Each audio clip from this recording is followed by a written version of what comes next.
It's the June show with MPP Bobbi Ann Brady from Hull of Norfolk. How are you today? I'm pretty good, Dave. And this is Alaska James' most favorite time of the month is when we get together. Right? You need to feel very blessed because AJ does not come out for everyone. He typically spends his day hiding, but for some reason when he hears us talking, he wants to be right here. So It's kind of like a mediator for us, isn't he? He kind of just yes. keeps the center ground here for us. I saw the piece the other day with I'm going to say Jen and Ken for the WSIB. That was pretty cool. Um, it, like every month when we talk, you always get something going and it pisses me off. So I'll just get right to the point. WSIB in our family back in the late 70s, my father was a commercial fisherman who fell on his boat. He had a tumor in his back, and when he fell, it activated. Within 2 weeks, he couldn't walk. He had to have surgery, and he never walked right again. He did eventually teach himself to walk, but WSIB turned down my parents. Yeah. Four little kids, trying to raise a family, and he was dead at 46, 47 years old. And, That I'm not going to say that was the cause, but it no. definitely helped feed what Of happened to him. course. It feeds the anxiety, it feeds the stress, it feeds everything Mental else, right? health, And it right? makes me, Addictions, yeah, everything. yeah, absolutely. And I'm sorry for that. It's embarrassing that a government program that is supposed to be there for people, for families in a time of need is not working. And it hasn't worked for a long time. Long, Apparently long time. AJ's already bored with us. So yeah, in my career, in my 23 years working for Toby and over the past, few years since I was elected as well, I have heard countless WSIB stories, and WSIB is not working. In Jen's situation, here's a young lady who is doing on the front lines, working with folks with, mental health issues, developmental disabilities, things like that. If we want to attract people to the front lines in those very complex cases of care, then we have to make sure that the assurances are there that if something happens to them in the workplace, that they are going to be looked after. And here's such a huge failure. And when I heard her story, I was like, you know what, this is enough. I've heard too many of these. And she's just like such a sweet girl with this story, and she tells it in such a genuine way where she's like, I know to them, I'm not Jen, I'm a number. And she's not trying to fix it for her because it's too late to fix it for Jen. But she wants to make sure that her story doesn't become a nightmare, like the same story doesn't become a nightmare for someone else. And so, I was really, really proud of her. Her and her dad came to Queen's Park on Monday. They stood in front of the cameras in the media studio, and they did such a good job of articulating what's happened. And that's how we affect change. We have to call it out. Will any of her stuff be under review? Like, does this cause any waves through WSIB? Do you think or no? I don't know. I mean, it depends on who watches it. I mean, I think my next step will be that we send this off to the Ministry of Labor and we say, like, have a look at this. And I don't know if her file can be reopened. I'm not sure. Um, It I, is. It is kind of like, and I loved her line about, I'm just a number. And then I thought, well, I'm going to look at numbers. And one mhm. of the things that I read, and you and I were talking about this earlier, was that WSIB is on their 23 report. It says we invest the portion of premiums collected but not required to be paid as benefits in the current year or to fund current operating expenses. And as at December 31st, 2023, okay, folks, listen to this. We held, this is WSIB, 35.9 billion in investments to fund future claim payments for incurred claims, including, it goes on to say blah, blah, blah. Our investment strategy is prudently diversified and managed on a total return basis to generate income and capital appreciation over time. Okay, let's just start with 35.9 billion Right. and come on. Yeah. That makes zero sense If to they're me. not paying it out, like, what are we doing? I get you want to have money put aside, but Yes. this is But what are they doing with astronomical. it? They're clearly not they're, helping they're, people with they're it. not helping Jen. No, they're not. No, no. And the other thing that really, and Jen alluded to this as well, and it's one of the things that I have spoken out about in the past when I was a staffer, is why on God's earth are we paying doctors through WSIB when we have doctors, we have family doctors, we have surgeons, we have medical professionals who also see these WSIB. So Jen goes off to her Yep. specialist, she goes off to her family physician. Why do we need an extra layer of doctors who could actually be helping on the front lines right now, by the way? So why are we employing them through the WSIB? What are we telling our family physicians? What are we telling our specialists who people are sent to? That we don't trust you? We don't trust that the opinion you're giving us on Jen is accurate. So we're going to have somebody else double check that? That's insanity. That's exactly what it is. You nailed it. And I mean, that's a double standard, because then all of a sudden, if you're on one side of the coin, you're going to take one side. If you're on the other, like it just creates more diversion, like more division, and then nothing gets resolved here. And here's this poor lady struggling with the physical elements and the mental elements that have been brought upon her, right? And I The just way think, the way I see it, WSIB, their whole mandate is to pay out as little as possible. That's it. yeah, I mean, I think within reason, I can understand it, but don't turn down people that are struggling like that when you have 35.9 billion, again, Right. billion in the bank here, or investments, sorry. And I just think this is, And I understand that there can what be could that money abuse. be used for? Let's think. Right. AJ doesn't like it either. He's sitting to the side here Yeah. and he spoke up. And I get that there can be very much, the program can be very much abused. I understand that, but my goodness, there's ways to figure out an abuser, of the system, and people who really do need help. That's give me 5 minutes and I could do that. I couldn't find, and I'll have to dig further down on the 23 report that I did find, but I couldn't find where, and maybe you know this, how much WSIB collects from businesses in Ontario. I couldn't find that anywhere. That's interesting, isn't it? Yeah, I don't, like, is that a known? Do they have to put that information out? I One don't know. would think they would have to have that information And available. maybe I just got to read. I'll have to go snooping around. But that's a lot of coin. It seems like there's a lot of barriers in the way when people just need help. I guess that's the bottom line. That Yep. like I said, I'm a little too judgmental on this because of my own family history. And then I read other stories about local folks, and I see Jen's story, and it's just like, Yeah. what are we doing here, folks? Yeah. What are we doing? It's All right. it's sad. It makes me sad, but it also makes me very angry because the role of government is not to interfere in our lives. The role of government should be there in a time of need. When your people need you, you are there to support them. And here we are in almost everything nowadays doing the exact opposite as government, and it infuriates me.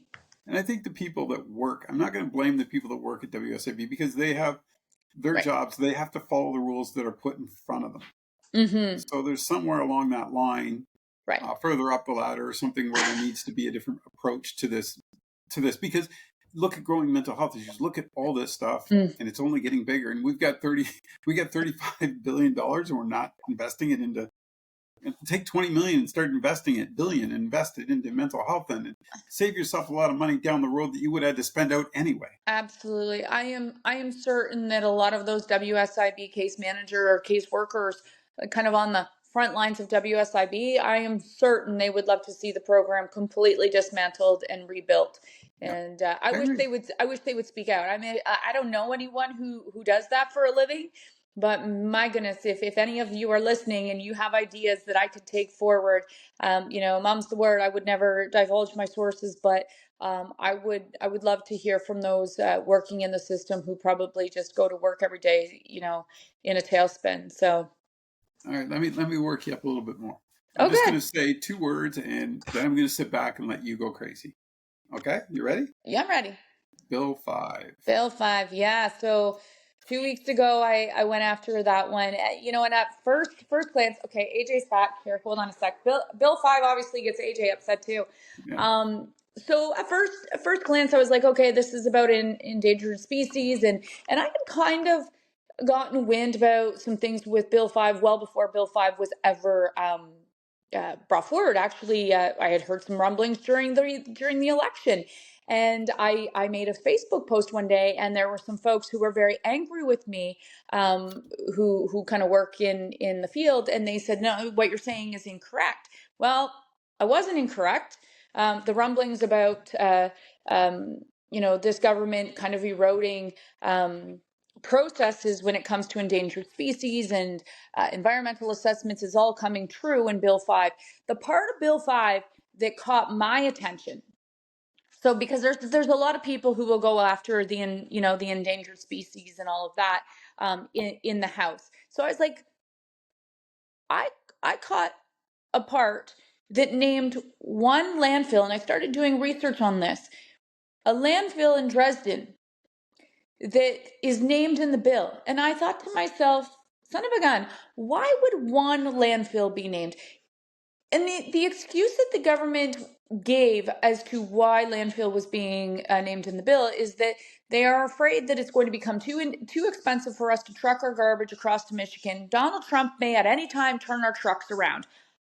Okay, fair enough. Then why wouldn't you put in that bill that we are going to look at all 805, I think there's somewhere around 805 active landfill sites in Ontario? Why would you name one? If this is about creating capacity, why would you limit yourself to one landfill? Okay, so I decided to drill down a little bit deeper, and I'm like, what's going on here? Well, Doug Ford was in the Dresden area 1 year ago. I think it was ahead of a by-election. There was a by-election there, and the people of Dresden were saying, like, we can't have this. This is upsetting us. And the premier said, hey, folks, I got your back. I've got your back. We'll make sure that every I is dotted, T is crossed. We'll make sure all the environmental assessments are done. A year later, after his candidate wins the by-election and then wins re-election in this 2025 election, all of a sudden, Doug Ford turns his back on the people of Dresden and inserts the Dresden landfill site in Bill 5 as the only landfill site that's going to, basically be exempt from any environmental assessments. Although the government says, no, they'll still be subject to environmental assessments. Well, if that's the truth, then why is it specifically named in the bill, right? So, Yeah. so I drilled down and I discovered that there's a very, very interesting connection between the Dresden landfill site and Haldeman, Norfolk. And one thing changed. So go back to the fact that Doug Ford was in the area and said, hey, we'll listen to you. We'll make sure that, you guys are protected. And then a year later, no. What happened within that year? One thing did happen. The ownership of the dump changed hands. And two of the owners now of that landfill site are the Gazzetti brothers, who are also the owners, or I guess the operators, of Empire Communities, who have applied for a minister's zoning order at the Nanticoke Industrial Park to build 15,000 homes. So there's the connection. Yeah. These guys are not only into, and that's, I guess it's common. I guess it's common to be a developer and also be into landfill in different businesses. That's fine. But my question in the House a few weeks ago was, when the people of Haldeman County look at what has just happened to the people of Dresden, the premier promised them he had their back, and then all of a sudden, boom, the Gazzetti brothers now own the landfill site. How are the people of Haldeman County supposed to believe or trust that they are going to get a fair shake when it comes to this government looking at the MZO? It's a can of worms. You've It is a uncovered it. huge can of worms. And I'm just going to stop there because... What was the question answered by the premier? Oh, good. No, the premier, it was passed over to the minister who assured us that environmental, they danced all around it, right? There was absolutely nothing. But it has definitely caught attention as to why these connections keep happening. First, we have the green belt with developer friends of Doug Ford's. Now we have a landfill site and an MZO. Just follow the money. Just follow the trail, right? So it's all about friends, and it's wrong. You can't you can't make legislation, you can't craft legislation based on who your friends are. And I think Bill 5 is causing a lot. Well, I know Bill 5 is causing a great deal of angst amongst the PC caucus. I was just going to ask you that internally, it's an issue, isn't it? Huge, Wow. huge. Mm-hmm. Yeah, we can't downplay that.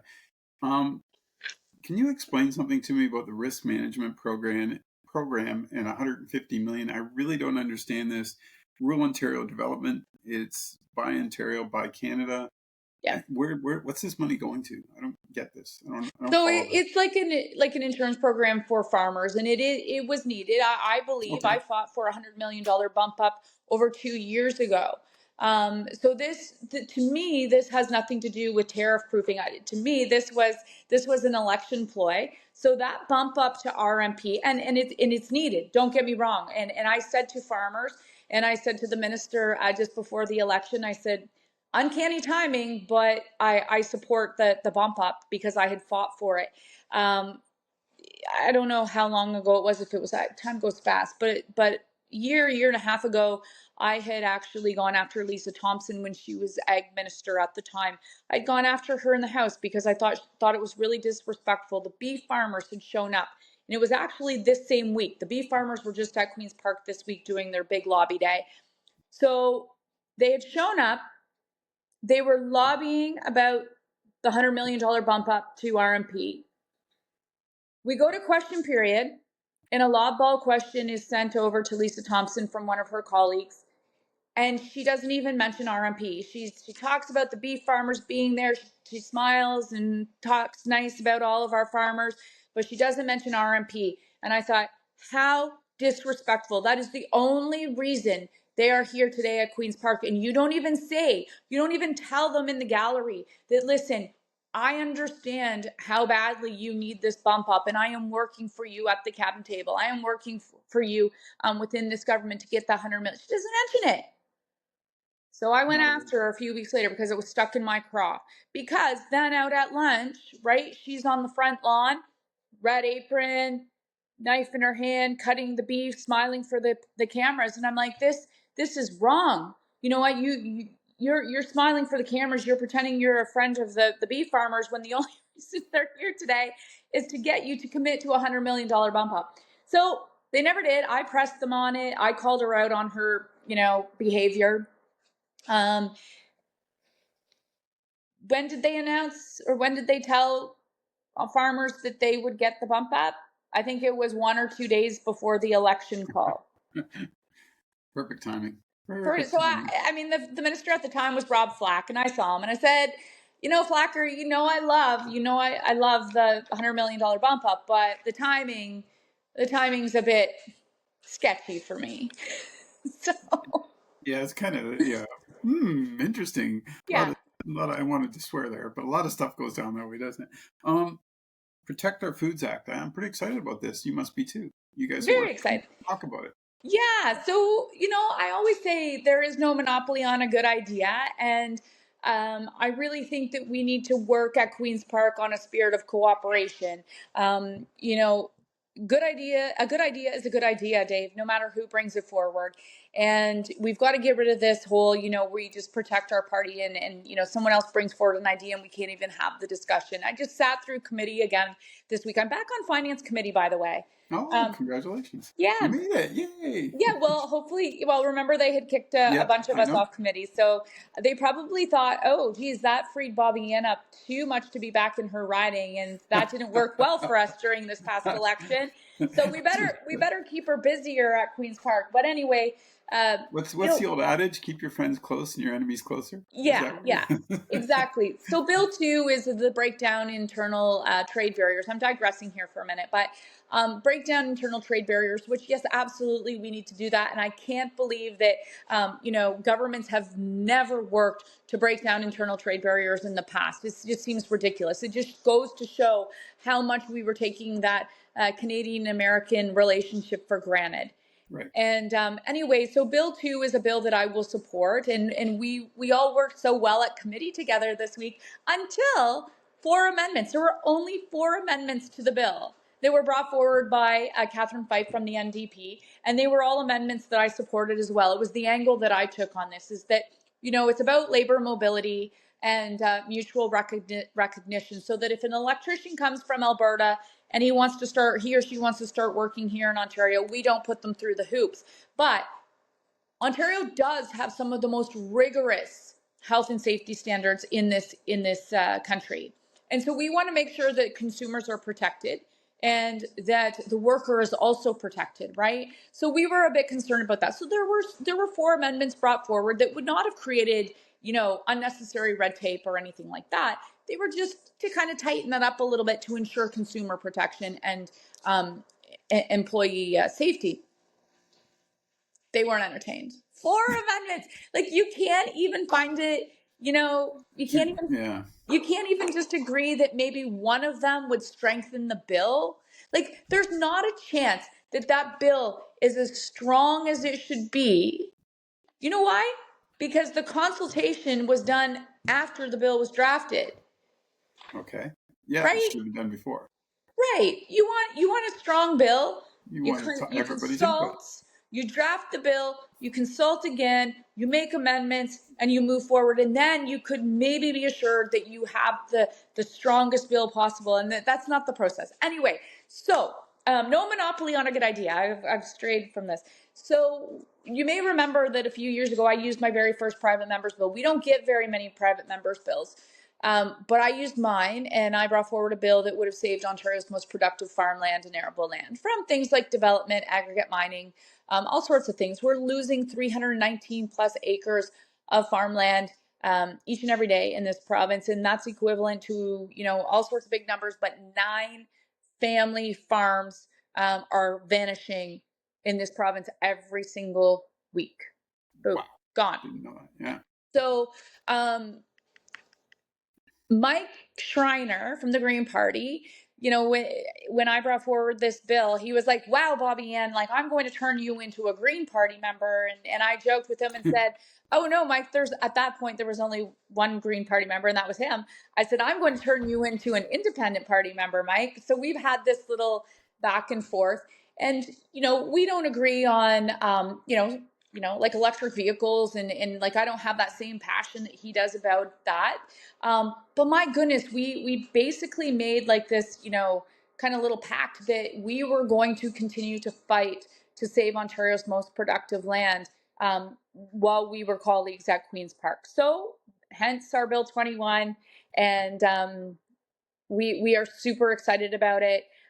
People are reaching out from all corners of this province, and they're really excited by the fact that not only are we, working to save farmland, but they're very excited of the collaboration.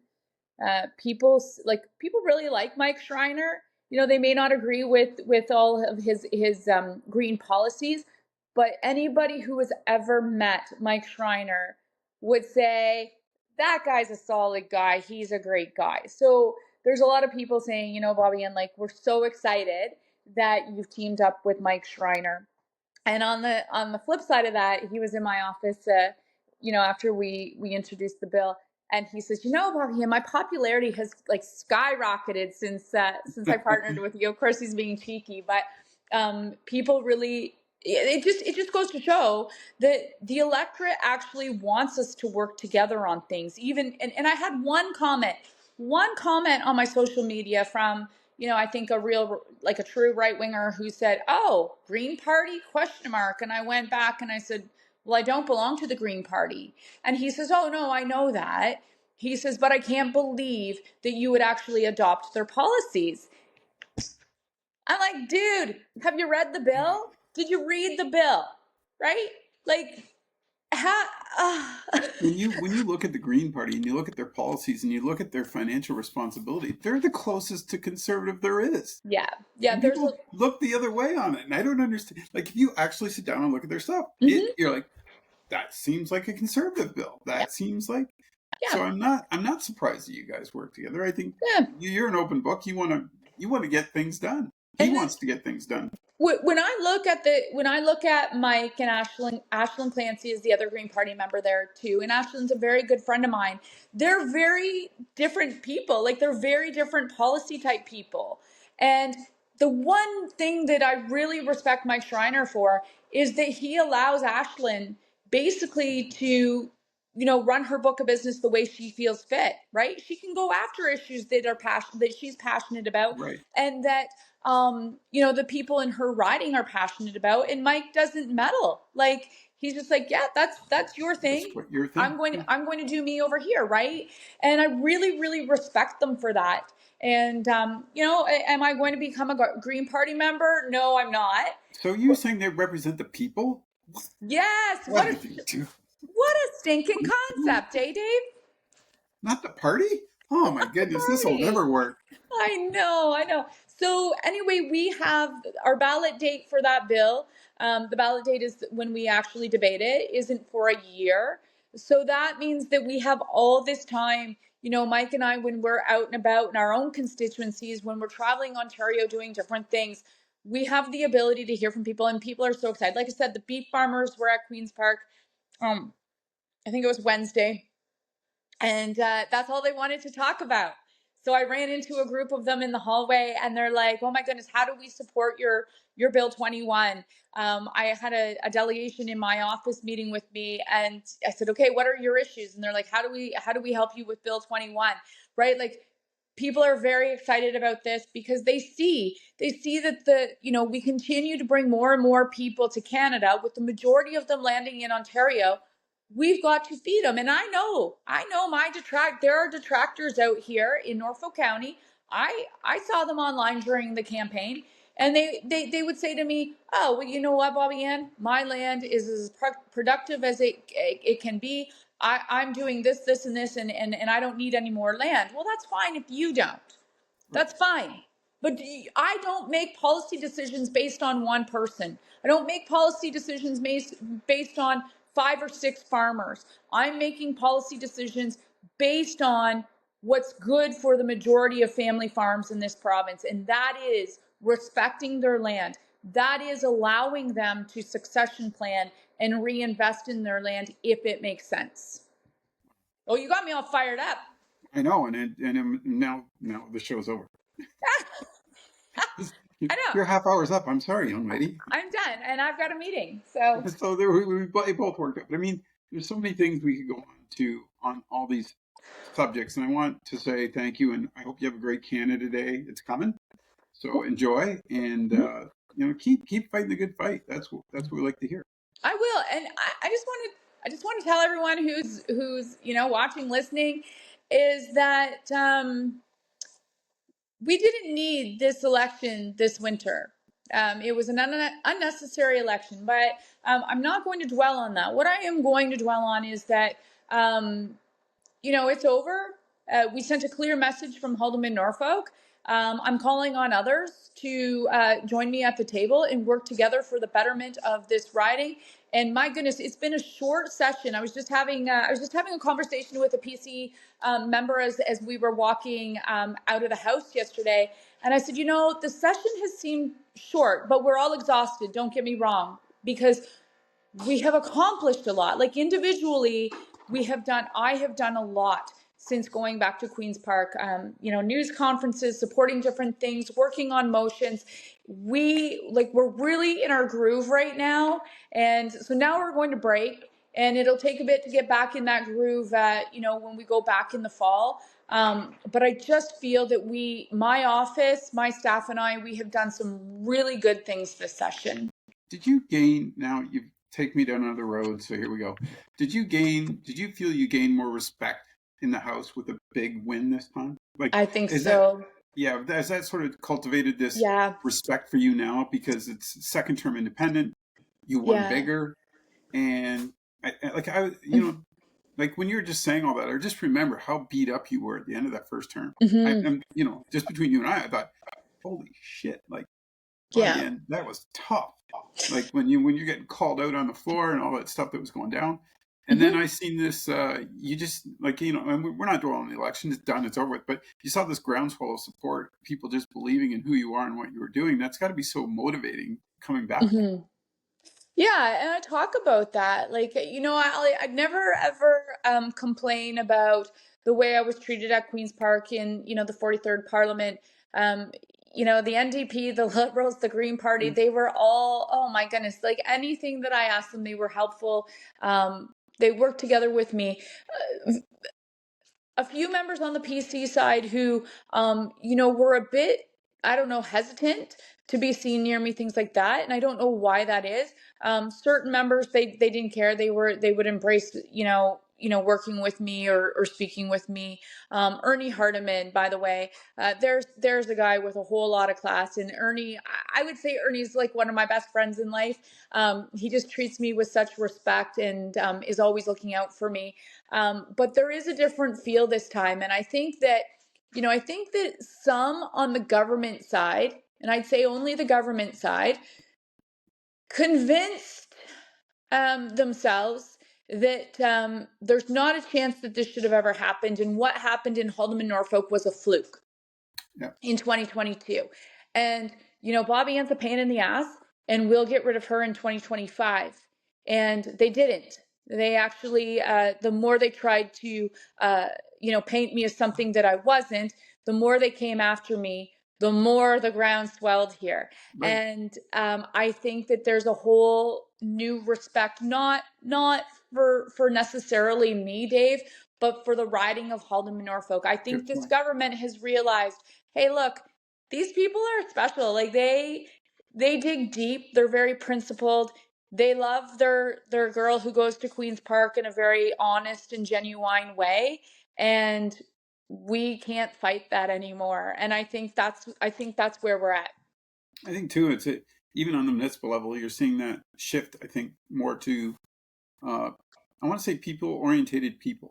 Does that make Mm-hmm. sense? Rather than Yep. numbers. They're like, wait Yeah. a minute, that's, we know those people, right? Type thing. Right. And I think that's probably when we were talking really early on in this show about the WSIB, that's where that separation doesn't mean anything anymore. Mm-hmm.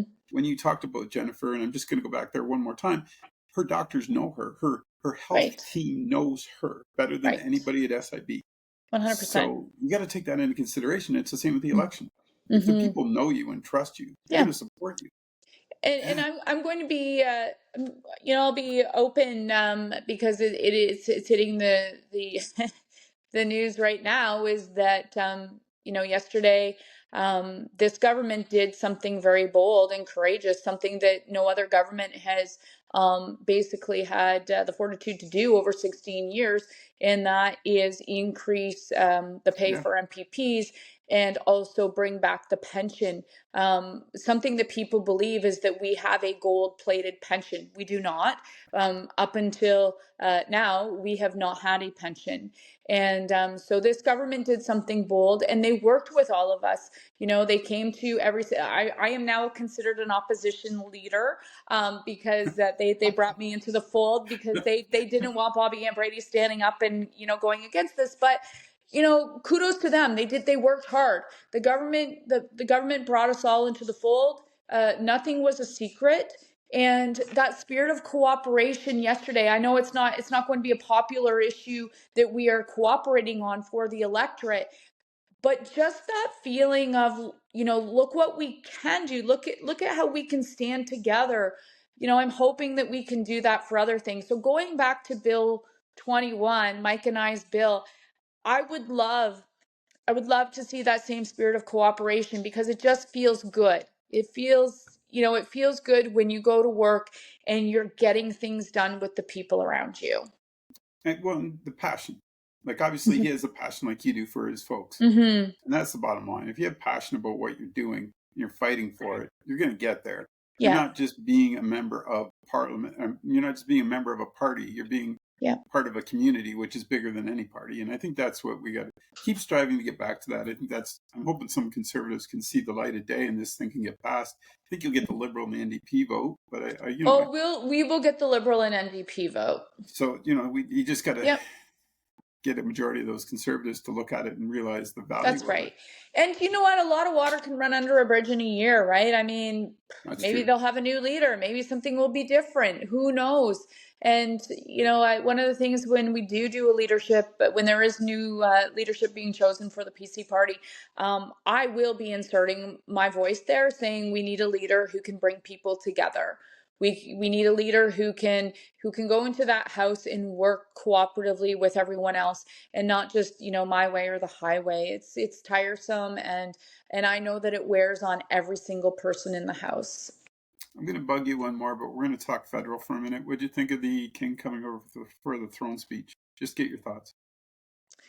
I thought it was interesting. I mean, it was very hush hush. I mean, it was a Yeah, surprise. I didn't pay, I was so busy this week that I didn't really pay much pay attention to what was attention. going on in Ottawa. I will say though, like, why did Justin Trudeau, why did he wear sneakers to this event? Oh, Like, who what? cares? He's so old news. Come Why on, is let he it go. doing that? Like, it just goes to show I that, want you to focus on what the king said about us and who we are, oh, the strong north, strong and free. I mean, yeah, that's the point I want. yeah, well, I have to go That through all of unity. that, and there's if I say too much on that, there are these people who don't love the king. I'm not saying I love the king by any means. I just thought it was kind It- of interesting to see this country, need to hear that. Absolutely, Mhm. absolutely, and the way the message was delivered, I think it was classy. I think it was, what we do need to hear, and I said this.